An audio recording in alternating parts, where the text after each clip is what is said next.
Hey everybody, welcome to another episode of Becoming a Powerhouse Brand. Today I'm very excited because I have the beautiful Fiona Minett who's come on to talk all about PR. Fiona is from Boss Your PR. If you follow her, you probably have already seen her stuff. But Fiona and I go way, way, way back, like way back. We actually went to primary school together, and I know there's a lot of American listeners on the podcast. So primary school is like ages 5 to 10 now. Yeah, I So think. yeah, way back then, and then we kind of sort of went off on our own separate ways, different schools, and then we came back together through entrepreneurship. So it's been a really beautiful process. So Fiona, welcome onto the podcast. Thank you so much, my lovely. Thank you for having me. And yeah, my goodness, that's we It's do been go a way back, journey. don't we? What a journey. And look where we It- are now. yeah, exactly. So before like we dive into PR, like who it's for and everything, could you tell us a bit about your story, your journey into how you've got to where you are now? Yeah, absolutely. Oh, where do I start? Where do I start? I essentially fell into PR about 15 years ago. I'd studied history of art degree and thought I'd go into galleries and art curation and that kind of stuff. Fell into PR, doing a bit of work experience, and it just felt like a fit. And as a natural introvert, like I would never have paired myself with an industry like PR, but it felt like home to me. It felt like a natural fit. And I worked in agency, I worked in house, I worked in PR for about a year, maybe a little over a year. And then I guess, the naivety of youth, the sort of gung ho element really kicked in. And I sort of said to myself, well, do you know what? I'm going to go freelance. Actually, no, I'm not going to go freelance. I'm going to set up an agency and I'm going to build something, and I am going to learn what I don't know already. I'm going to learn it on the job, and I'm just going to do things my way. And so I was about 24 when I set up my PR agency, which I ran for about 6 years. And we kind of did everything. We did all sorts. We put product on Lady Gaga. We got brands into the Brit Awards. We did the British Fashion Awards. We did all sorts, and it was all about putting small businesses and startups into the spaces in the media that they never thought would be possible for them. So essentially helping them punch above their weight in all different aspects. So I had a beautiful team, and gosh, it's really is a life story. Sorry, I'll hurry on. Had a beautiful team, and I ended up sort of stepping back from that when I was pregnant with my daughter, and for various reasons I had about a year and a half off at that point. And when I got back into PR, I knew it was PR that I had to get back into, but I didn't want to go back to that typical agency model, because whilst we were a boutique agency, she says in air quotes, uh, Mhm. i.e., we weren't charging the huge rates that London agencies were having to, it was still, that retainer model was still prohibitive to some businesses. It's still a big outlay month on month to be on a retainer with a PR agency. So I wanted to find a different way of doing it. And this was back in 2017, tail end of 2017, that I started thinking about how can I share what is up in my brain in terms of expertise, experience, and value. How can I share it with an entrepreneurial audience that thinks PR is out of reach for them? And how can I prove to them that it's really not? So I started doing local workshops. I started doing a lot of networking, a lot of talking and networking events, and then kind of moved into online courses and that kind of stuff. And that really developed into something that I literally would never thought I would be able to sit here and say, I'm a PR expert and coach, and that is my job. Yeah. And my job is to talk to people about PR and to empower people. And yeah, so now I run online courses, group programs. I am hopefully launching a sort of a mastermind next year. I do a lot of work one to one, and I work with companies like BBC Studios, Domestica, Small Business Saturday, to essentially like media train, to share the PR word, to really kind of inspire people in all sorts of different areas and business sectors and all sorts of jazz. So yeah, in a slightly larger nutshell, Oh, that's me. no, it's been amazing. And I think it's making that transition from kind of doing the stuff to then supporting. It's Mm, weird, isn't it? Like, I think the coaching space has become so big now, and there are so many different forms of coaching. But actually, when you go into that route, initially to go from the doing to just the kind of talking to people, Yeah. it's a lot of mindset work that has to be done as well, isn't it? Because you feel like, but I need to be doing the thing for them. Otherwise, how is it then worth their money to work with me?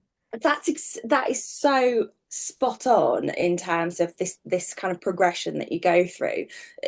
For me, it felt like a huge kind of educational shift. I was really trying to teach people a totally different perception, because there Yeah, was really, DIY PR was in its infancy. The PR agency was kind of, yeah, the PR industry was sort of pushing back and saying, gosh, no, you can't be sharing this intel with anyone. This is our IP. This is why they pay us to do the job. yeah, And equally, you've got then companies and clients and entrepreneurs and businesses saying, oh no, I couldn't do my own PR, like I need to pay someone to do that, that's expertise. But there's me in the middle going, but it is possible. But equally, there's me going, how do they get the results if I'm not doing it for them? So yeah, it's this like massive bridge that you have to build in terms of saying, how can I make my knowledge so actionable and so impactful in the way that I share it, that PR isn't rocket science.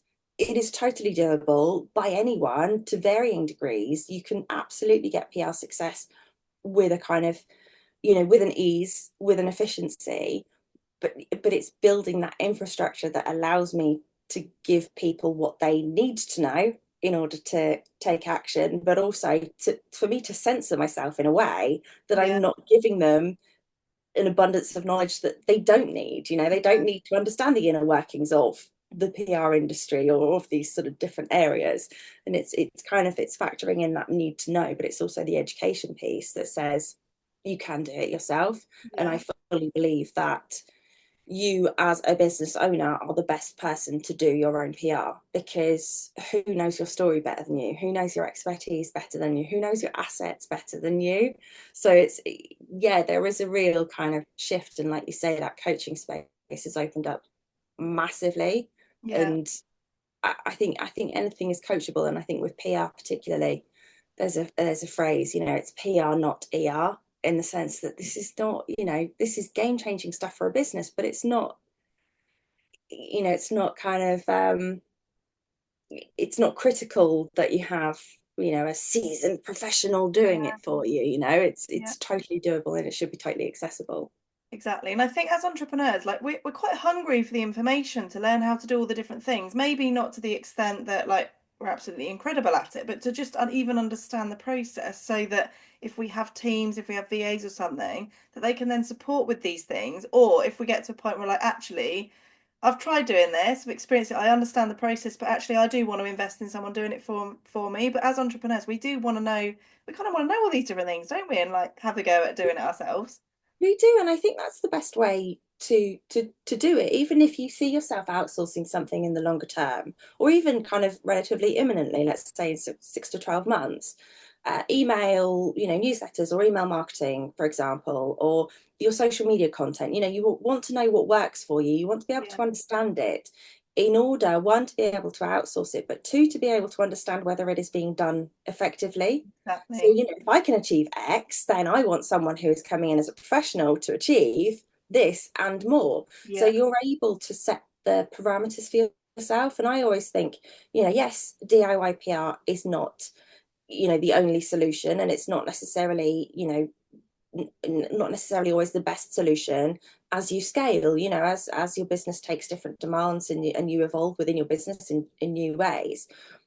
But having an understanding of how the process works when it comes to outsourcing to an agency or to a freelancer, you are not blind. Then you're going into something aware of the process, aware of how it should be working, aware of what should be working for you and what has proved fruitful for you previously. And that's intel then that gives you the best grounding in any relationship that you build in terms of outsourcing. So I yeah. think in every aspect of your business, I think it's important Oh my to God, have definitely. that understanding. Yeah, definitely. So, if anyone that's listening to this that has never had any form of press exposure or anything in the past that's thinking, I love the idea of being in a magazine or a paper or even a blog or something, but I feel like I don't like have a good enough story to share, or I don't know what to share. Because I think that's something that definitely comes up with people when you're so focused in the one thing that you do. PR actually isn't always about what it is that you're doing. It could be such a broad thing, and it is about really helping you to grow your brand. So, what would you say to someone that is in that position of like, I just don't even know where to start with it? Like, what would be your first tip for them? I think there's two ways to approach this. Is one, oh, what is PR? I don't understand it. I don't know how to approach it. I can't possibly begin to get started. Most people are already doing an aspect of their own PR. And, if we see PR, public relations, all it is communication. So if you are communicating with your audience, with your ideal client, target audience, target customer, via social media, or if you're sending a newsletter or you are out networking, you're showing up in some way, you are doing your own PR. So actually anything else, in terms of getting into the media or guest blogging, guest writing, getting onto podcasts is an extension of something that you are probably already doing. Okay. So it doesn't need to be intimidating. But I think also on that other point, in terms of, I hear it so often. Oh, I don't have a story. I don't know why anyone would be interested. Why is a journalist going to be interested in me? And I think it's because, one, we're very self-deprecating, we're like, oh gosh, no, oh no, no one would Yeah. want to hear my story, no one would want to hear me talking. And we do that, and we kind of dismiss our value. We dismiss what actually are intrinsic PR assets to, to us and to our business. Everyone has a story. Everyone has a story. Everyone has multiple stories. Whether that is that you can tell a story around your expertise, you can tell a personal story of overcoming hurdles, you can talk about a career shift, what was the catalyst moment that got you into entrepreneurship, what are, maybe FAQs can give some grounding as to kind of stories that you can tell or value that you can share with the media. So I think it's looking at your business objectively and getting someone else to help you do that, whether it's just someone that you trust, and you might say, what do you think is interesting about my expertise or about my story? And using those as starting points and getting used to telling them. So whether you start telling them on social media, whether you start telling them to your mailing list, whether you then take a slightly broader approach and start thinking, okay, who do I know that has a podcast? I.e., Jacquie has a podcast. Who do I know that has a brilliant blog on their platform and they might want to interview me, or that I can share some expertise as a guest article? Am I networking enough? Is there a networking event that I can maybe offer to speak at and share a bit of my value? You can take these tiny little baby steps kind of within the familiar surrounds of your entrepreneurial community or your entrepreneurial network, and start to look for these opportunities. And I think once you can objectively say, yeah, do you know what? I have value to share. I have expertise to share. I have a story to share. I can help people by sharing some of this value. Then it becomes a kind of, you are more open to the opportunities that present themselves for you to start sharing that. And this, Jacquie, right? The kind of the power of momentum is, the Yeah. more you put yourself out there, the more you start saying yes to things, the more approaches you make, the further you go in doing the best for yourself and your business. It's like something shifts Yeah, and the world definitely. goes, yeah, okay, we can see that you're ready for this. Let's throw opportunities to you. And sometimes the best opportunities that have come to me, that have come to clients, have come as a result of them building that momentum, doing what is within their control. And then sometimes the biggest things land when you are absolutely not expecting it. How do they even know about Yeah, me? They knew about you because you started showing up in a different way. And yeah, that momentum has built to doors opening that you didn't even knock on. That's the kind of absolutely. magic of it. Yeah, definitely. And it's really like shining your own light, isn't it? And it's actually really understanding that the reason that you are different to anyone else in your niche is because of you. It's because of your own personal journey, like how you deliver your content, like how you show up. And I always say it's like when you go to a party and you're automatically, or even a networking event, you're drawn to certain people, but there's also going to be people in the room you're like, they don't really feel like my kind of vibe. And that's kind of what you want. You want to be showing up as who you are so you can attract people that are aligned to you. And PR is no different. It's literally just sharing your story in the same way that you would do normally. That said, though, is there a way to write an article? Like if you're writing your very first article, do you need to kind of tone down your language, or is it about just being totally authentically you and finding the right place to pitch it to? I think there's a combination of things. I think obviously, like I always say, much like you were saying, if you go into a networking space, it's like your vibe attracts your tribe. But I think, I always say it's okay to be a bit Marmite like, some people will love that, some people will hate that, but then it's that self-selection, right? Is Yeah. that you attract the people that you are meant to attract, and you're not bothered by those that you're not their cup of tea. That's absolutely fine. And I think that takes, it takes a bit of time to get Yeah. to that stage. We've been in entrepreneurship for quite a while, and you get to the stage where yeah, okay, I'm comfortable saying that. Not everyone's going to like Yeah. me. That's fine. I'm okay with that. And I think when you start sort of pitching to the media, there's a couple of approaches. There's You don't want to pen yourself in too much, in the sense that you may still find resonance with the readership of Real Business, for example, that there's still going to be an element of your tribe there, but you might have to not necessarily alter your tone of voice, but you may have to write to fit in with a structure or a kind of, overall brand voice for that platform. I think that's okay. And I think, if we go too niche, we risk not reaching our full potential in Yeah. terms of our audience. But equally, there will be spaces, whether it's brand new or the homeworker or whatever it might be, where you can write more in your style and you have that freedom to write more in your style. Um, and it's kind of maybe getting that balance of both. And I think it's just having a mindfulness, just having an awareness that we don't have to squeeze ourselves to fit into a certain box, but there are certain doors that will still open opportunity, even if we have to slightly rein our kind of vibe in order to get that opportunity, because who knows who is seeing that. Yeah. And it's this kind of thing is, you will get people, and I'm not advocating, Vogue, for example, fashion Bible. I'm not advocating a kids wear company tries to put themselves in Vogue, or just if there is not a match, then it doesn't make sense. Yeah. But equally, there is something to be said for having a breadth of media exposure in a way that is relevant and in a way that does speak to your vibe in whatever way is possible. Does that make sense? It's Yeah. like, don't shut it down, but be led by where you think your audience could be.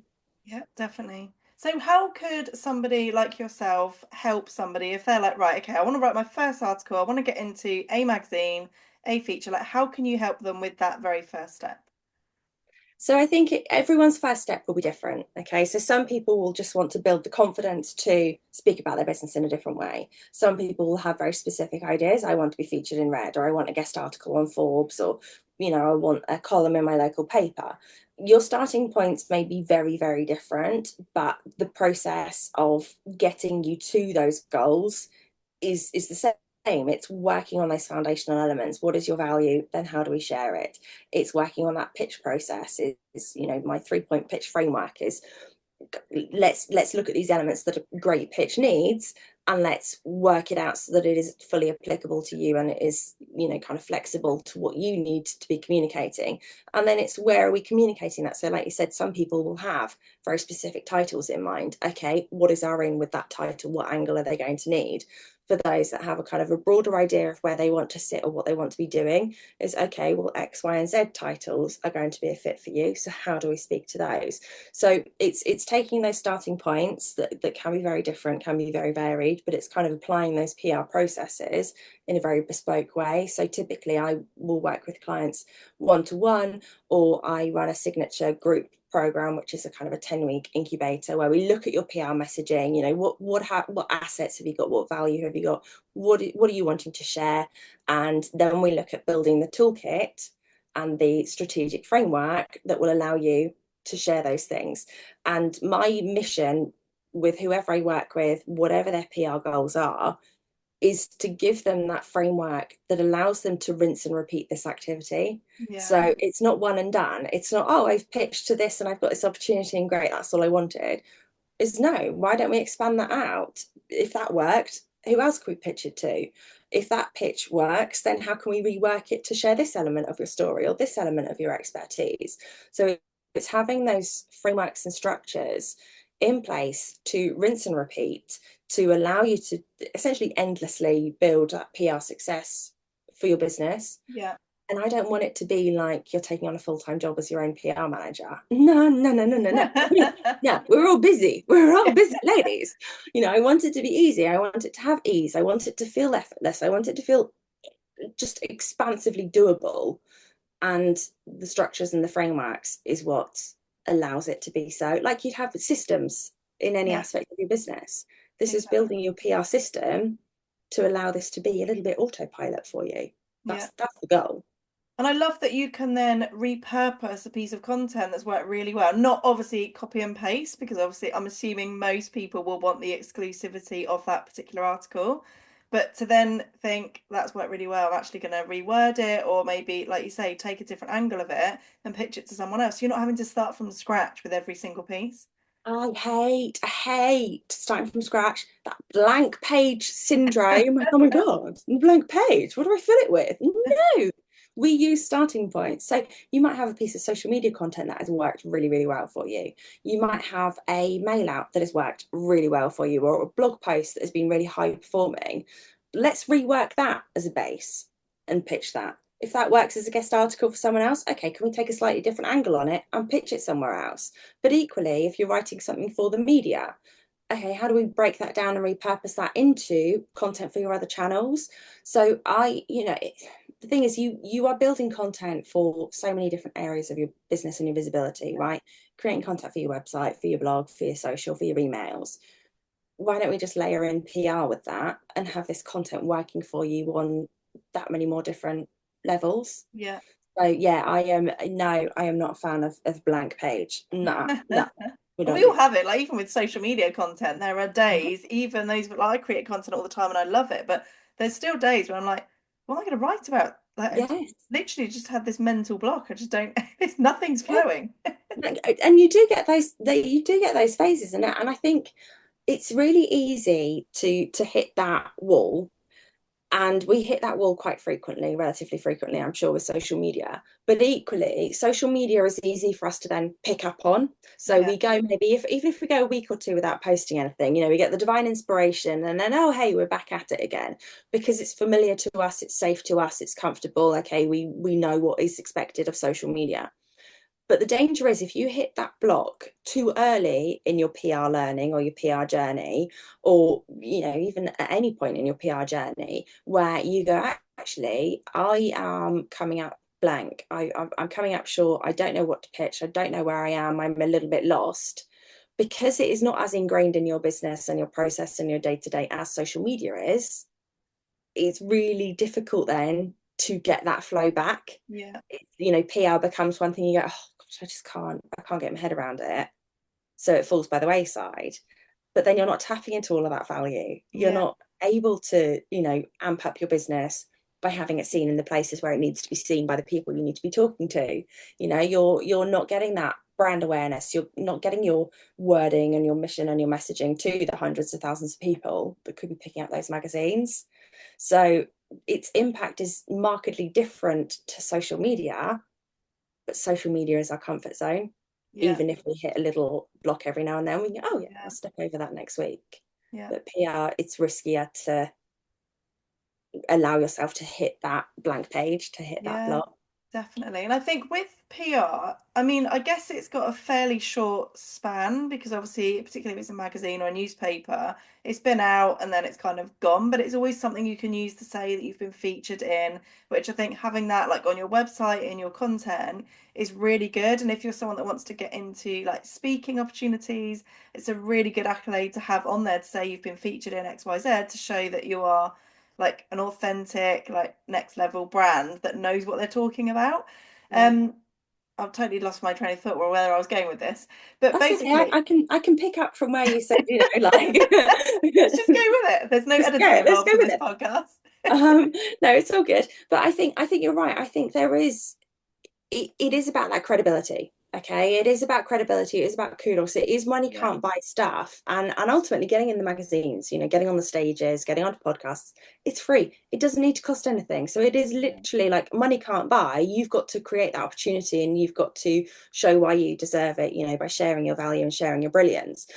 And because it isn't like advertising, you can't go in and pay to secure the space. It is kudos, it is credibility, it is something that people see very differently. And I think as consumers, whether we are consuming B2B services, whether we are consuming B2C services or product, we're like magpies, right? We're drawn to things like that. We look for those differentiators, we look for those markers that Yeah, say this person can be trusted, this person looks really credible, this person looks really good at what they do. And having those logos, having those features, once in Forbes, always in Forbes, you can always say as seen in Forbes, as featured by Psychologies, whatever. You can reuse that reference again and again. It can sit on your website until the end yeah, of time. You can chat about it on social media over and over again. It's not going anywhere, but there is obviously stuff that you can do to leverage in the moment. For some people, it seems, or it can feel like, oh, I've got the win. Okay, great. Oh, tick. I've reached the 200,000 readers of Psychologies magazine. Great, but that's not it. That's not yeah, the only value that you get. Yes, you get that initial hit, you get that initial impact of the readership, of that kind of circulation. But then you also get the value of being able to use that logo. You get the value that you can then leverage to your audience to say, oh my gosh, I'm so thrilled to bits that I'm yeah, featured in Forbes. I am, celebrating by doing an offer on my services. So you incentivize your audience to buy into you and your credibility, to yeah, celebrate you. You bring yourself an uptick in sales in addition to the value of the piece of coverage. And that kind of stuff you can continue doing. You can yeah. leverage every piece of coverage as it comes through, but you will never lose that credibility and kudos from having those references in your back pocket. Yeah, definitely. And I think a lot of the people that are listening to this are in that point of wanting to scale. They are looking to do things like speaking. So if you ever were to see somebody announcing they're going to be doing this event, and you think that would be amazing for me to speak at, how amazing is that opportunity for you to then repurpose? Oh, I was featured in XYZ, have those Yeah, conversations. Like it just happens to be at the same time. So it's really helping you to then reuse that. And I think people rely so heavily on social media, and it is amazing. It works really well. You can make a lot of money just from having social media, but it is like very short-lived, like for the majority of your content on there. And it's one of those things that you have to keep on top of. And if you've not had something go viral within a couple of days, like it's kind of just dead and gone, and you're on to the next one. Whereas PR, like you say, it's something that will last forever, that you've got that yeah, logo to say I was featured in. Like that's so much more powerful than a post that you might have spent 2 hours on that's yes, kind of not really performed for you. massively. And I think this is what it comes down to, is we are so, our default is to spend time on our social media Yeah, because that's what we are conditioned to do. This is yeah, like, this is incredible for businesses that we have social media and we can use it in all these ways. And it is great. But sometimes we aren't able to maximize it because there are bigger forces than us determining who sees what content. But what we can control is where we are pitching our story to and yeah, giving ourselves broader exposure. And once you open some of those PR doors, there is the knock-on effect. Like you say, you can bag yourself a space on stage with that credibility that you've built in media coverage previously. You can, open doors as a result of, being able to name drop a bit of media coverage. Like there is so much power in it, and it all kind of combines to create this kind of fullness around your brand that yeah, starts to elevate you above your peers. Like it's again, that magpie effect is what is the differentiator. It is that credibility, it is that kind of innate sense that we get as an audience that says, oh yeah, they must know their stuff to be featured in yeah. this title. So I think there is a real power around it. It is about opening more doors. And you know what, it really is also about you being able to access the success that you and your business deserve. And Love that. there's some things that just feel so difficult in business, like, oh, it's so hard to get noticed, or it's so hard to build a strong client base, or it's so hard to build up to 10,000 followers or whatever we want to achieve on social media. But we can only get so far working intensely hard for our business. We need to get to the point where our business works hard for us, i.e., your website, you need to be SEOing it so that your website continues to bring you traffic. You want your social media to be doing a job for you, but we can't control how many people see our content, Yeah, really, can we? yeah, But, to be able to tap into something like PR, that once you do the legwork, once you build that momentum, this kind of stuff will really pay you again and again and again, because you've opened the doors, things start happening. The momentum builds, opportunities start coming to you, the media start coming to you, so that actually the amount of outreach you have to do really decreases, because you're on lists. Yeah. You're on lists for the media to get in touch with you. And I think this also is one thing that it comes down to, if you want to benchmark and compare, is you can put a lot of effort into a social media post, a carousel or a reel or whatever, and we can't guarantee that it gets seen. What is the kind of byproduct of that is frustration, resentment, disappointment. Yes, we can go again with that content, but if it's not landed the first time, what's to say it's going to land a Yeah. second time and get a better reach? There's no kind of value in that. Whereas if you were to pitch to the media, you might send one email to a magazine, or same email to 5 different titles. You lose nothing. The email's not taking you long because you've used a simple framework to do it. That has potentially opened 5 doors. Yeah. Now, even if something doesn't come back to you straight away, journalists keep things on file. They might pass it internally. They might just be waiting for the right time to come back to you. What you've done is you've put your name in new rooms. You've put yourself top of inbox. You have put that out into the world, that I'm ready for this visibility, and I am doing what I can within my control to make it happen.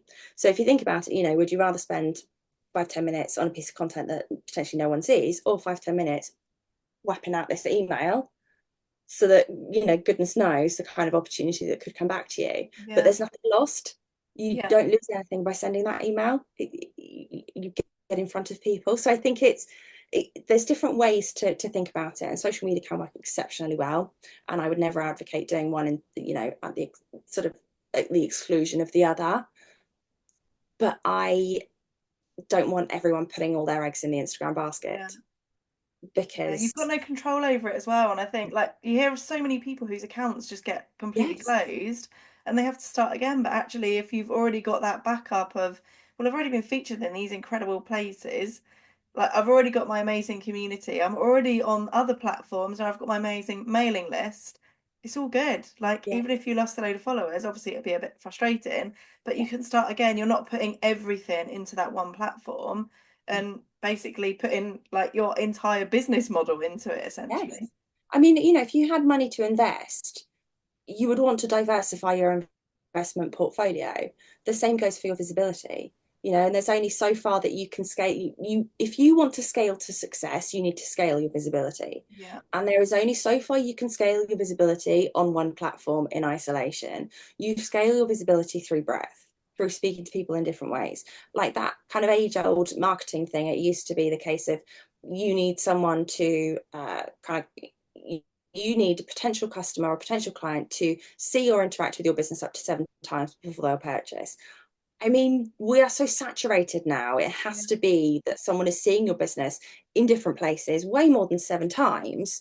So if we're constantly beating them on Instagram, but we're not coming at them from any kind of real breadth, Yeah. then they're only seeing one kind of messaging. They're only seeing one facet of what we have to offer.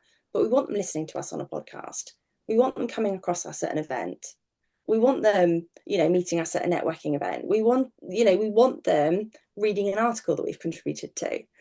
We want that breadth. That's how we really kind of change the game and elevate ourselves in our industry to that kind of different status. We all look up to people in Yeah. our respective industries, and quite often you say, well, what sets them apart? Well, they're really on it with their messaging. Yes, they're really on it with their content, but actually quite often they will be representing themselves across the media as well. Yeah. And that is one of the things that we see as a marker of success, as a differentiator, as that credibility stamp that says, yes, okay, that's the good stuff. But equally, on the same notion, and yes, I will stop talking in a minute, I'm getting carried away. On the same notion is, we see that and we go, that can't be me, because I'm not expert enough, or I've not been doing this long enough, or they're just better than me. There will always be someone better than me. I don't know how to open that door. put that to bed. Let us put that to bed, because this is one of my favorite things to say. There is a U-shaped space in the media. There is space for you, for every single one of you to step into the media to share your value. And you know what? The media needs you, not the other way around. The journalists need you to help them do their job. The Yeah, media needs you to help fuel that content cycle. So if you are not putting yourself forward, someone else is. yeah, And you will sit there and you will see that opportunity to go to someone else and you go, oh, that's a shame. I could have done it better. Or, like, actually, that could have been, yes, it could have been you. Okay. And all it comes down to is making that approach, yeah. is putting yourself in those places. Because if you're not, someone else is. And I'm not having that. I'm not having that, babes. It's so, and everybody has a story. Like you might think you don't, but you do. There will be something that can be tapped Guaranteed. into that would be absolute gold for someone else, even if it's just to feel seen and heard. Like so many of us think, oh, but I can't because I'm not the expert or I haven't achieved this, that, and the other. But actually, there'll be something that you have achieved that is something that right now there's somebody out there that needs to read that article that is Yeah. going through what you went through that needs to just hear that. And yeah, Yes. it's so Everyone powerful needs just sharing our story. representation Yeah, of all different, walks of life, of all different stages of business. yeah, And if you can be that for someone, if you can share, everyone has value to share. yeah. Everyone has insight. If you have an offer to sell or a story to tell, then PR is for you. PR is for you at any stage. Oh, I love it. I'm so excited. I'm definitely doing more PR next year. Like that's one of my goals for 2025.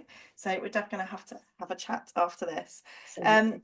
Fiona, how can everybody get in touch with you? How can they work with you if they want to join any of your programs to support with like their PR getting into some press? Yes, absolutely. So I am Boss Your PR everywhere, Boss Your PR on Instagram, and I am running my signature group program, which is Boss Your PR Strategy, my 10-week program that gives you all the need to know and has you building your own strategy and has you actioning it through the duration of the program. So actually 95+% of people that take part in the program have got coverage either live or in the pipeline by the end of that 10 weeks. So it's a really kind of high impact game changer for your business. That runs currently twice a year. I'm hoping to start actioning it 3 times a year, but our next cohort is enrolling currently for a February start. So if you are ready, right, like Jacquie is, to really blitz her PR this year, well, next year, 2025, then that might be the one for you. But Amazing. equally, I'm always open to chat. Slide into my DMs. You're always welcome. Yeah, do send a DM to both of us, Fiona and myself. Let us know what you've thought of this podcast. If you've had any golden nuggets, any light bulb moments, or anything that you would just love to share that you've really enjoyed about this episode, let us know. We're always open to any feedback. That'd be really good. And if you've really enjoyed this episode, please leave a 5-star review and comment with your feedback. That would be amazing. But thank you so much for coming on today, Fiona. It's been lovely having you on the podcast. Oh, it's been so much fun. Thank you, gorgeous. Could chat all day. Yay. Thank you so much. Speak to you in another episode, guys. Bye.